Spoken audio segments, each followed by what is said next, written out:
God is good, and all the time, give God a very loud clap. Thank you very much. Wajamaa, assalamu alaikum wa rahmatullahi wa barakatuh. So it's a very, very wonderful pleasure to be amongst all of you people that we have fought together for all this time. Thank you very much for coming.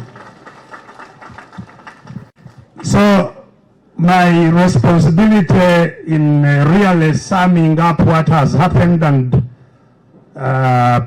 winding down today's engagement, allow me first of all to recognize and thank the many people that have organized tirelessly all these months to the coming of this conference.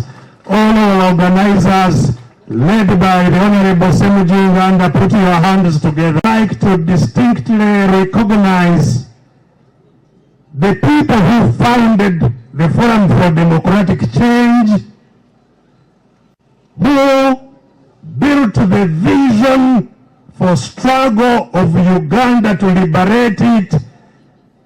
Let's put our hands together for all the founders of this party. And I'd like also to equally thank, put our hands together for them.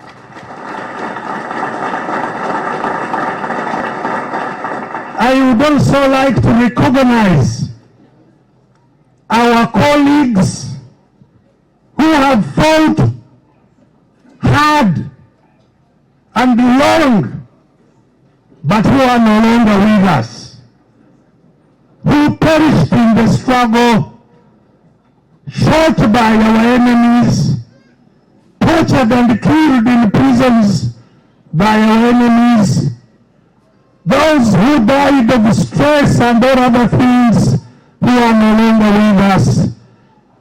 A minute of silence for our fallen heroes. May the good Lord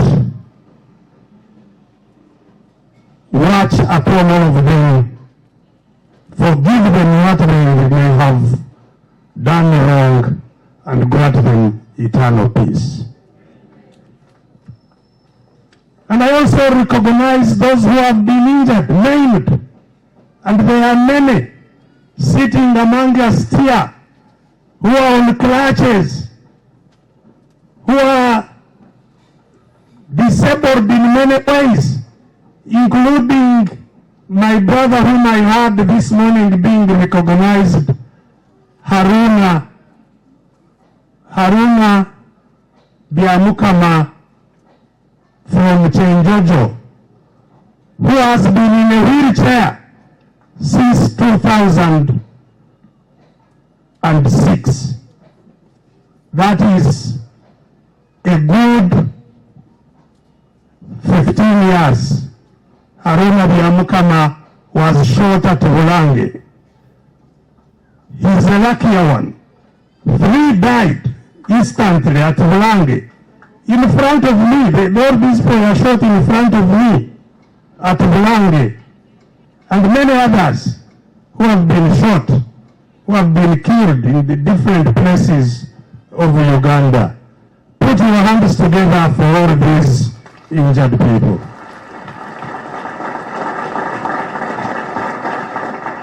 Among those who have departed, of course, I should recognize the person who sang that Toka Kwa Barabara, Adam Mulwana,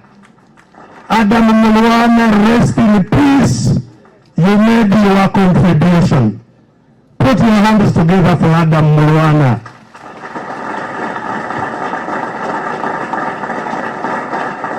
And similarly, Harriet Chisache, you may not recall, she passed on a little earlier, but she was a wonderful voice for struggle in the music industry. Put your hands together for Harriet. I want in a special way to recognize and thank one of the founders who was the leader of the National Democratic Forum, NDF, Mzee, we normally call him Chairman Chapa Karuhanga, who is the landlord of Katonga Road.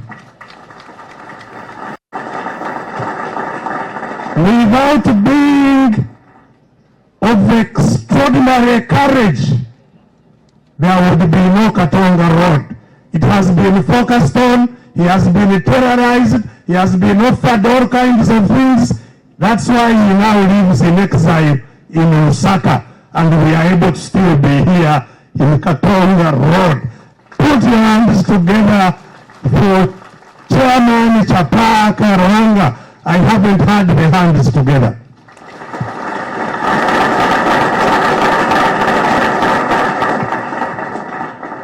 And I can go on and thank, there are many people to thank, but as I said, I'm talking to very hungry and thirsty people.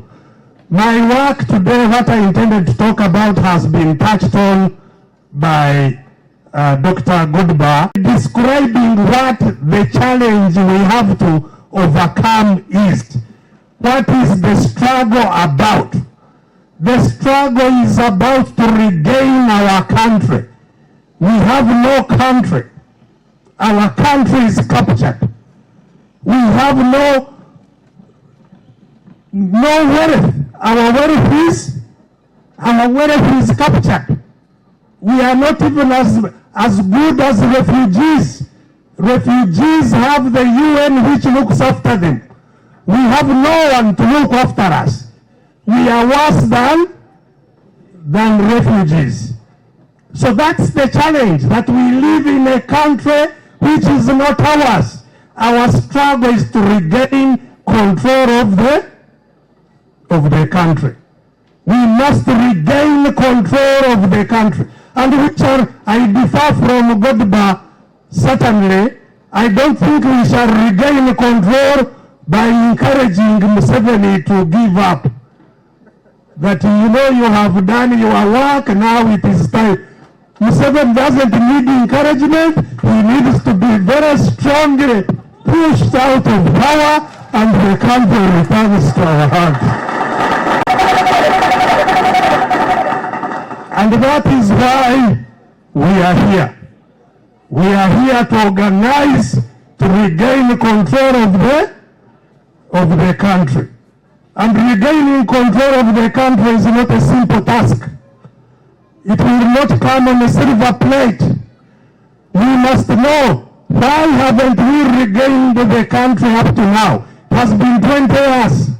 Why? Why have we failed in 20 years to gain control of the country? And we must overcome what has made us fail up today. And the first thing that we must overcome is the fear of the dictator. People are terrified. They think a dictator has a lot of power. Dictators are weak. They are paper tigers.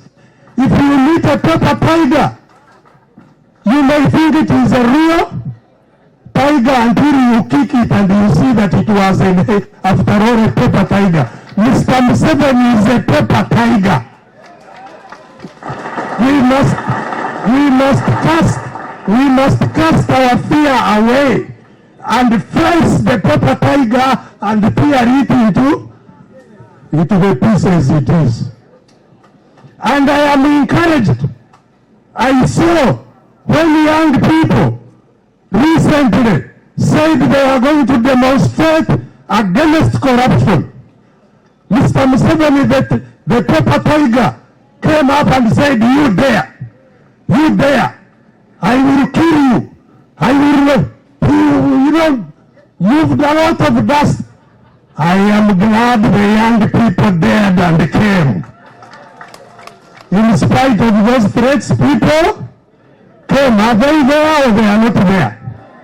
Have they died or they haven't? They have pricked the paper tiger. Next time, it should be everyone, not just those behind. Warm up. The paper tiger must go. And that is our duty here. So ladies and gentlemen,